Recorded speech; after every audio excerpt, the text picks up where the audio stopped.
gambar dan biar TikTok letak lagu. Patut. Let's go. Okay, Bulat, kau ready, Bulat? Okay bro, aku nak buat muka serius bro. Aku serius, TikTok bagi best. Okay, boleh. Serius. Serius. Muka ganas dengar lagu Blackpink tak apa bro. Okay. Jangan muka baik tapi tengok dulu. Uncle, suka tahu tu benda ni Uncle. Apa hamar aku? Ha? You yang tengok blue.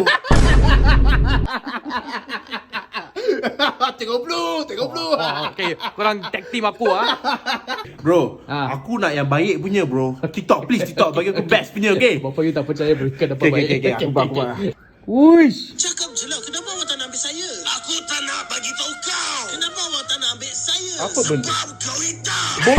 Bo. Tahu kau perbuatan kita? Baik, tak payah TikTok racing dengan aku bro. Bapa aku cukup je bro. Okay pa, ini first punya. Kita try luck pa. Okay, Senyum Uncle, mesti best Uncle.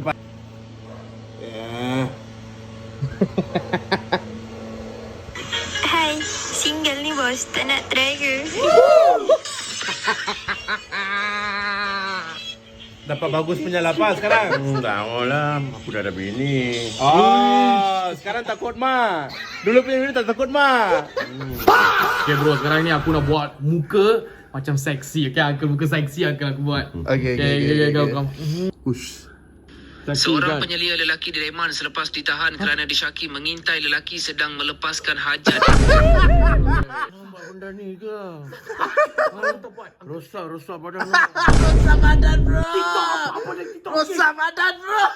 Bro, TikTok cukup TikTok. Aku tak nak resist dah. Bagi benda cute je. Oh, you like Aku senyum cute. Cute smile. Okay. Tolong TikTok bagi cute. Macam bapak you punya audio Okay. Aku senyum sikit ya. Uish.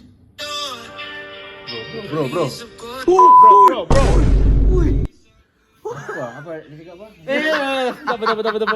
Bro, tolonglah TikTok. Kau nak bagi bapak aku cancel aku ke apa? Pa, tak kisah pa. Lepas ni you buat muka apa pun. Kita try luck pa. Okay? Kalau you dapat cute lagi, saya buang phone.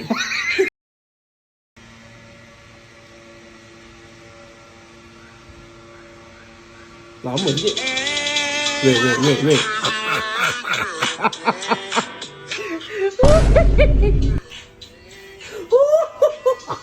Pak, you tahu kan 20 tahun? Aku 50 tahun pun handsome lagi lah. Ini kenapa comeback udah kemudian?